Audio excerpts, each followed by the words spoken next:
আজকের কাজের লক্ষ্যটা বেশ বড়। ছাদের সবটি ভীম বাঁধার কাজ সময়ের আগেই নিখুঁতভাবে শেষ করতে হবে।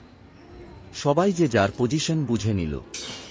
পুরো দলটা ভাগ হয়ে গেল দুটো অংশে। আমরা তিনজন রইলাম নিচে মাল রেডি করার দায়িত্বে, আর বাকি সবাই উঠে গেল ওপরে সেন্টারিংয়ের মাচার ওপর ভীম বাঁধার কাজে। নিচে আমাদের তিনজনের হাত যেন পুরো দস্তুর যন্ত্রের মতো চলতে লাগল।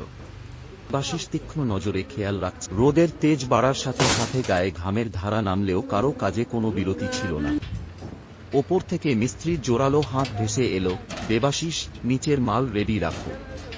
খাঁচা কিন্তু দ্রুত বাঁধা হচ্ছে। নিচ থেকে আমরাও গলা ছেড়ে জবাব দিলাম, একদম তৈরি ওস্তাদ, ওপরের টান ঠিক রাখো। ওপর আর নিচের কাজের মধ্যে তৈরি হয়েছিল এক নিখুঁত স্কুলের বিশেষ কাজের ফাঁকে হঠাৎই আমাদের আমন্ত্রণ জানানো হলো ওনাম উৎসবের আনন্দ উদযাপনে। করিডোর পেরিয়ে উৎসব প্রাঙ্গণে পা রাখতেই চোখে পড়ল রঙিন ফুলের নিখুঁত নকশা আর উৎসবের চেনা উচ্ছ্বাস। তবে আসল আকর্ষণ তখন অপেক্ষা করছিল ভোজন। লম্বা সারিতে সাজানো চেয়ার টেবিল, আর প্রতিটা আসনের সামনে রাখা গ্রহণে পরিষ্কার উজ্জ্বল সবুজ কলাপাতার থালা।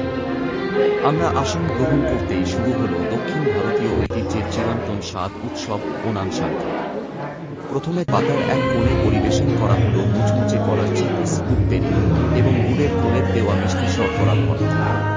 তার পাশেই জায়গা করে সুস্বাদু তরকারি, সর্ষে ও দইয়ের মিশ্রণে তৈরি পাঁচটি বিভিন্ন রঙিন সবজি আর নারকেল পাতা দিয়ে রান্না করা বিখ্যাত। ওপর আর নিচের কাজের মধ্যে তৈরি হয়েছিল এক নিখুঁত ছন্দ। ওপরে দাঁড়িয়ে রিং পরানো, তার দিয়ে রড বাঁধা আর লেভেল মেলানোর কাজ চলছিল পুরো শক্তিতে। সামান্য ভুলের জায়গা নেই, তাই চড়া রোদেও সবার দৃষ্টি ছিল একরোখা।